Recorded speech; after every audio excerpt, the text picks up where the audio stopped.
Assalamualaikum warahmatullahi wabarakatuh, teman-teman semua. Ketemu lagi di Kita Bisa Ya.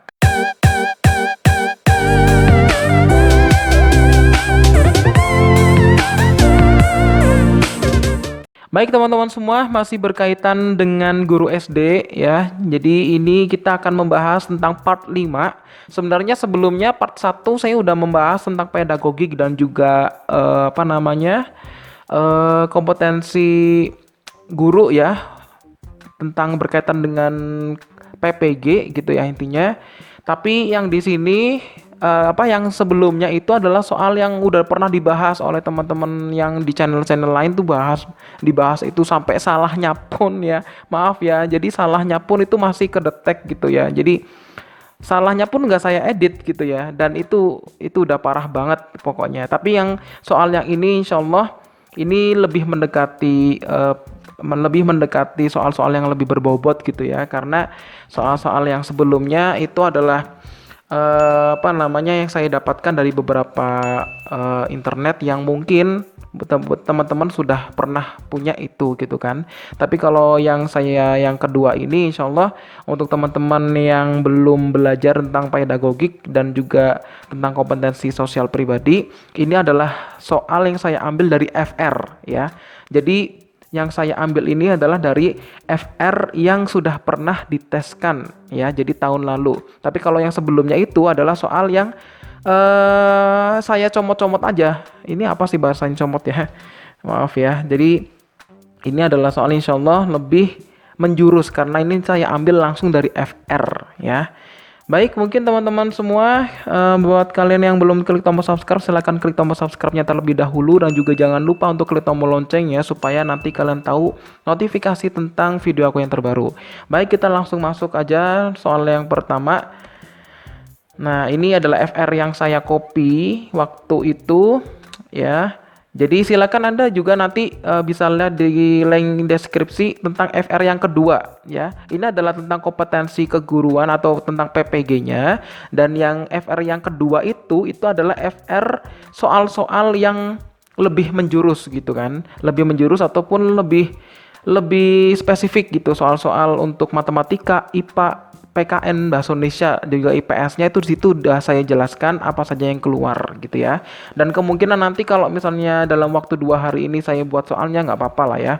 Jadi untuk teman-teman yang di luar guru SD, tolong jangan iri dulu. Ini saya akan selesaikan terlebih dahulu. Insya Allah nanti di lain waktu ya, itu nanti akan saya persiapkan juga. Soalnya informasi untuk yang selain guru SD lebih sulit kalau menurut saya gitu ya. Baik, untuk yang kompetensi sosial pribadi yang pertama, kasus murid, ini bagaimana menghadapinya. Nah, nanti kan ada soalnya di sini. Kemudian memotivasi siswa. Jadi cara guru memotivasi siswa bagaimana? Kemudian guru menjadi guru yang baik tuh bagaimana ya? Ini kalimatnya nggak saya ubah-ubah ya, memang asli dari FR ya. Kemudian ada permasalahan di kelas, bagaimana guru mengatasinya, nah, gitu ya. Kemudian untuk kompetensi pedagogik ini tentang RPP. Nah, RPP ini adalah kalian tentunya teman-teman semua tentunya udah pernah lah membuat RPP ya, karena guru harusnya membuat RPP. Kemudian metode dan model pembelajarannya seperti apa. Kemudian prinsip-prinsip pembelajaran. Nah, ini ada nanti. Kemudian strategi pembelajaran, IT dan media pembelajaran. Kemudian teori tentang pengelolaan kelas. Kemudian PTK ya, penelitian tindakan kelas, kemudian cara mengatur kondisi kelas. Jadi ada 2 kompetensi yang diujikan pada waktu tahun lalu itu adalah ada 2 di sini, karena bobotnya adalah 30% kan. Bobot 30% untuk pedagogi dan 70% untuk kebidangan gitu ya. Baik ya, daripada lama-lama nanti takutnya sampai 20 menitan nih udah terlalu panjang. Baik, kita langsung aja yang pertama nih ya. Pak Tino akan menjelaskan konsep perkalian sesuai dengan prinsip-prinsip pembelajaran yang mendidik kepada siswa kelas 3 SD dengan peragaan sebagai berikut. Pak Tino mengajak siswa mengamati 5 ekor kucing yang ada di halaman sekolah. Kemudian banyak kepala seekor kucing ada 1, sehingga banyak kepala 5 ekor adalah 5 ya kan, sehingga 5 dikali 1. Kemudian ada juga banyak matanya, dilihat mata kucing ada 2, sehingga banyak mata 5 ekor sama dengan 5 dikali 2. Kemudian ada kaki seekor kucing 4, berarti kalau misalnya di itu ada 5 ekor kucing berarti 5 kali 4. Peragaan yang dilakukan oleh Pak Tikno dalam pembelajaran matematika termasuk model pembelajaran apa? A. Problem based learning, B. Cooperative learning, C. Contextual teaching and learning, D. Inquiry and discovery learning. Ya, maaf ya, biar langsung cepat aja pembahasannya ya. Ini jawabannya adalah C. Jadi contextual teaching and learning. Kenapa? Karena di situ adalah untuk ini yang saya jelaskan ya. Karena di sini untuk kontekstual itu berarti adalah langsung nih penerapan gitu ya. Jadi langsung penerapannya. Oh, kuda kucing, berarti matanya berapa, ada kaki berapa, tinggal dikalikan aja. Itu namanya berarti ada berkaitan dengan konteks ya. Jadi C jawabannya. Kemudian untuk pembahasan yang lainnya silakan dilihat di bawah ya, pembahasannya untuk inquiry, discover learning, kooperatif udah tahu lah ya, itu kerjasama ataupun berdiskusi gitu kan. Problem based learning berarti harus ada kasus apa gitu. Jadi ini adalah berkaitan dengan kontekstual. Oke, lanjut ya. Kemudian, salah satu model pembelajaran yang inovatif adalah discovery learning. Salah satu model tersebut, siswa diberikan kesempatan untuk mengolah data dan informasi yang telah diperoleh melalui berbagai aktivitas untuk pembelajaran hubungan antara makhluk hidup dalam suatu ekosistem. Maka hasil pengolahan data yang disajikan oleh siswa adalah A. Tabel hubungan kelompok tumbuhan dan hewan, B. Tabel kelompok makhluk hidup sesuai dengan perannya di dalam ekosistem, C. Skema rantai makanan dan jaring makanan dalam satu ekosistem, atau D. Gambar hubungan timbal balik antar makhluk hidup dalam ekosistem. Ya, jawabannya adalah yang C ya, skema rantai makanan dan juga jaring makanan dalam suatu ekosistem. Karena ini discovery, berarti anak-anak tuh diminta untuk menemukan ya, discovery. Lanjut ya. Kemudian salah satu model pembelajaran inovatif adalah discovery learning. Salah satu model tersebut adalah identifikasi masalah. Nah kan, pada tahap tersebut siswa diberikan kesempatan mengidentifikasikan sebanyak-banyaknya masalah yang relevan dengan bahan pelajaran. Untuk pembelajaran hubungan antar makhluk hidup dalam suatu ekosistem, khususnya rantai makanan dan jaring makanan, maka kegiatan identifikasi masalah yang paling benar adalah A. Siswa berdiskusi untuk menentukan rumusan masalah, B. Berdiskusi untuk merumuskan hipotesis, C. Siswa berdiskusi tentang jawaban masalah, atau yang D. Siswa berdiskusi untuk membuat pertanyaan.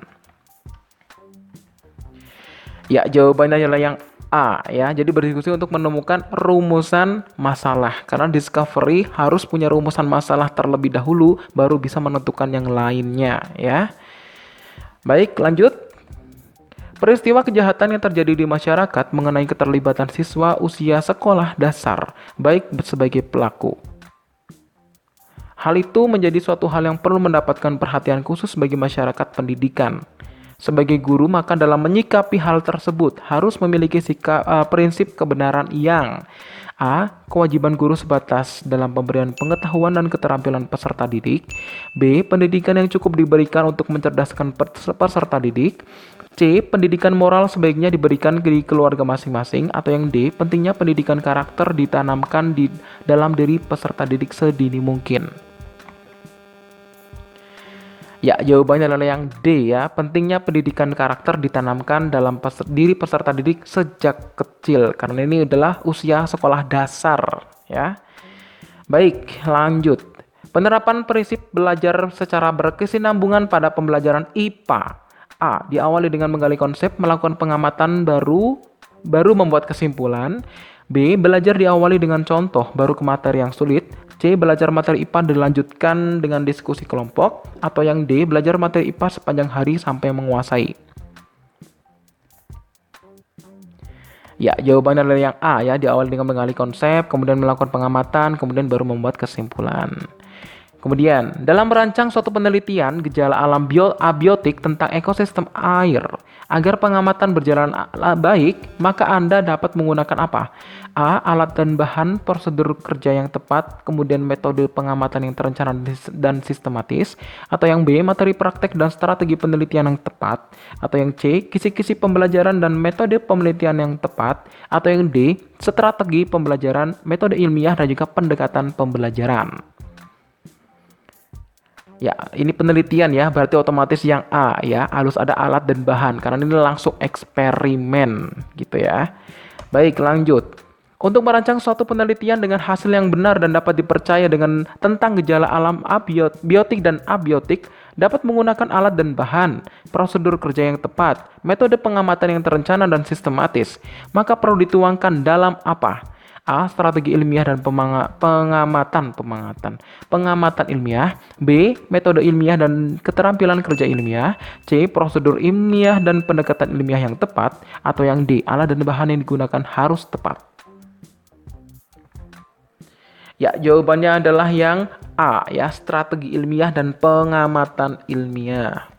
Lanjut. Pembelajaran IPS yang hanya mengutamakan proses di dalam kelas tidak sesuai dengan ruang lingkup IPS, yaitu kehidupan manusia di masyarakat. Untuk menyelaraskan proses pembelajaran dengan hakikat ruang lingkup IPS, upaya strategi yang wajib dilakukan antara lain: A. Menerapkan keragaman pendekatan dan metode pembelajaran. B. Meningkatkan pemberian tugas belajar kepada siswa atau peserta didik. C. Menentukan kuantitas dan kualitas pokok bahasan, ya. D. Mengupayakan perbaikan mutu pembelajaran secara berkala.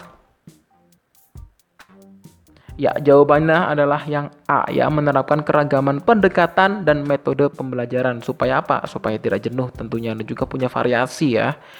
Lanjut, ya. Faktor yang mempengaruhi kualitas hasil belajar IPS siswa setelah mengikuti kegiatan pembelajaran diantaranya adalah A. Kemahiran guru dalam membuat rencana tertulis dan tentang bahan ajar yang akan diberikan. B. Ketepatan guru dalam merekayasa strategi pembelajaran. C. Pemilihan buku sumber tertentu yang telah diakui. Atau yang D. Karakteristik bahan ajar berupa informasi atau problematik. Ya, jawabannya adalah yang A, ya, kemahiran guru dalam membuat rencana tertulis tentang bahan ajar yang diberikan, ya. Baik, lanjut. Strategi yang dapat digunakan oleh anak dalam memperoleh bahasa sebagai berikut, yaitu A. Peniruan pengalaman bermain, penyederhanaan dan berpikir. Atau B. Peniruan pengalaman mengingat, bermain dan penyederhanaan. Atau yang C. Pengalaman mengingat, bermain, penyederhanaan dan berpikir. Atau yang D. Peniruan pengalaman bermain dan penyederhanaan dan berimajinasi. Ya, jawabannya adalah yang B, ya, peniruan pengalaman mengingat, bermain dan penyederhanaan. Ini sudah urutan, ya, sudah urutan. Silakan Anda pelajari tentang strategi pembelajaran, ya. Kemudian, dalam menggunakan media pembelajaran PKN, maka berikut yang tidak perlu diperhatikan. Ingat, tidak perlu, ya, adalah yang A. Satuan pendidikan SD dengan kelas rendah dan kelas tinggi. B. Karakteristik siswa SD. C. Pembelajaran lebih menekankan pada pengalaman dan pembiasaan. Atau yang D. Pengetahuan dan pengertian kompleks dari siswa. Ya, jawabannya tadi sudah kelihatan, ya, yang D, ya. Kenapa? Karena yang di sini adalah yang tidak diperhatikan. Berarti yang diperhatikan sebenarnya adalah karakteristik setiap media, ya. Kemudian kalau yang A ini adalah ini, ya, karakteristik, ya, memahami karakteristik. Sebenarnya karakteristik maupun media maupun peserta didik juga harus diperhatikan, ya, itu tetap, ya. Kemudian pembelajaran menekankan pada pengalaman dan pembiasaan, berarti harus materi tentang metode yang digunakan. Kemudian materi yang dikomunikasikan. Kemudian keadaan peserta didik. Ini berarti kan lebih ke yang D, yang A, ya, harus sesuaikan. Kelas 1, kelas 2, kelas 3 harus disesuaikan dengan media yang digunakan, ya. Baik, kemudian lanjut. Kesuksesan komunikasi tergantung pada desain pesan atau komunikasi dan cara penyampaiannya. Untuk itu, guru perlu mengetahui unsur-unsur komunikasi, yaitu apa? A. Komunikator pesan, komunikan dan media. B. Komunikan pesan dan media. C. Komunikator lingkungan pesan dan media. Atau yang D. Komunikan pesan dan lingkungan. Ya, jawabannya adalah yang A, ya, komunikator pesan, komunikan dan media, ya. Semuanya ada yang menyampaikan, ada yang menerima pesannya, ya. Kemudian media yang digunakan apa? Berarti harus full, ya. Kemudian ini ada 2 soal yang saya buat, ya. Silakan dilihat dan diperhatikan dengan seksama, ya. Ini saya harusnya naruh di atas ini. Ini salah animasinya, salah saya taruh. Nggak apa-apa, ya. Pendekatan yang dilakukan guru untuk mengembangkan tingkah laku peserta didik yang diinginkan dengan mengurangi tingkah laku yang tidak diinginkan. Ini adalah pengelolaan apa? Ingat, ini adalah pengelolaan atau pengelolaan kelas, ya, manajemen kelas. A. Pengelolaan tingkah laku, B. Pengelolaan sosio-emosional, C. Pengelolaan sistem sosial, atau yang D. Pendekatan instruksional. Ada yang soal yang kedua, ini soalnya hampir sama, maka dari itu saya gabung jadi dua gitu ya. Ini silakan dijawab juga nanti biar jawabannya langsung ya. Kegiatan guru untuk menciptakan suasana kelas yang efektif melalui perencanaan pembelajaran yang bermutu dan dilaksanakan dengan baik merupakan A. Pengelolaan intimidasi, B. Pengelolaan permisif, atau yang C. Pengelolaan buku masak, atau yang D. Pengelolaan instruksional. Ya, ini adalah yang jawabannya yang atas adalah yang D ya, pengelolaan instruksional. Silakan dilihat di sini kalimatnya adalah suasana efektif melalui perencanaan pembelajaran yang bermutu dan ya yang bermutu. Jadi sini ada kata-kata perencanaan pembelajaran berarti instruksional.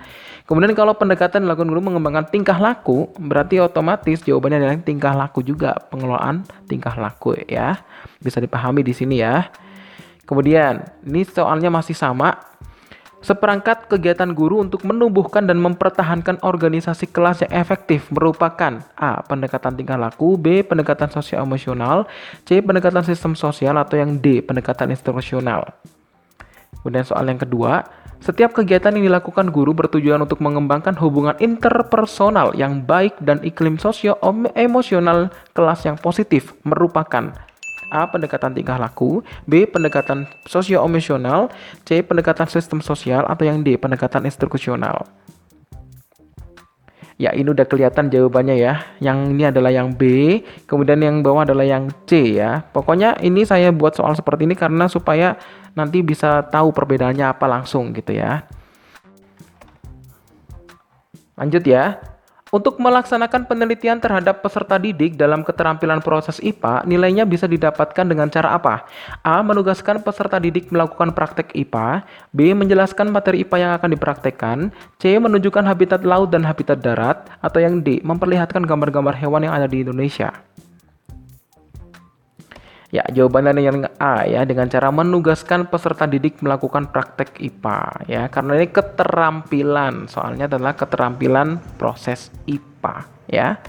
Baik, lanjut. Salah satu karakteristik social studies adalah bersifat dinamis. Artinya apa? A. Selalu berubah sesuai dengan tingkat kajian pemanfaatannya, B. Selalu berubah dengan sesuai kondisi ipteks, atau yang C. Selalu berubah sesuai dengan kondisi nilai interaksi, atau yang D. Selalu berubah sesuai dengan tingkat perkembangan masyarakat. Ya, jawabannya adalah yang D ya, selalu berubah dengan perkembangan masyarakat. Karena teknologi itu berkaitan dengan social studies. Kalau social studies berarti kan berkaitan dengan masyarakat ya, ingat itu. Kemudian lanjut. Pendekatan kontekstual erat kaitannya dengan pencapaian aspek keterampilan intelektual. Karena apa? A. Boleh mengemukakan pendapatnya secara klasikal, B. Boleh memilih bahan diskusi sesuai kondisi saat ini, C. Diikut sertakan dalam mengamati jalannya pembelajaran, atau yang D. Boleh berdebat sesuai karakteristik pengajarnya. Ya, jawabannya adalah yang B ya, boleh memilih bahan diskusi sesuai dengan kondisi saat ini ya. Kemudian kebudayaan daerah perlu dilestarikan terus, khususnya yang menunjang kebudayaan nasional. Untuk itu diperlukan sifat selektif dalam menghadapi berbagai macam bentuk kebudayaan daerah yang ada. Sifat selektif yang dimiliki adalah A. Melestarikan kebudayaan daerah yang dapat menarik banyak wisatawan lokal maupun asing. B. Melestarikan kebudayaan daerah yang masih sangat sederhana, khususnya yang ada di masyarakat terasing dan terpencil. C. Melestarikan kebudayaan daerah yang sudah hampir punah dan masyarakatnya sudah sedikit jumlahnya, atau yang D. Melestarikan kebudayaan daerah yang mendukung terciptanya persatuan dan kesatuan bangsa. Ya, jawabannya adalah yang B ya, melestarikan kebudayaan daerah yang masih sangat sederhana, khususnya yang ada di masyarakat asing dan terpencil ya. Kemudian, pembelajaran kontekstual dalam IPA dianggap pembelajaran yang bersifat mendidik. Hal ini disebabkan karena karakteristik pembelajaran yang A. Membiasakan peserta didik belajar sesuai dengan lingkungan, B. Memotivasi belajar peserta didik, C. Merangsang peserta didik lebih aktif belajar, atau yang D. Memberi kesempatan peserta didik berkreasi. Ya, jawabannya adalah yang C ya, merangsang peserta didik untuk lebih aktif belajar ya.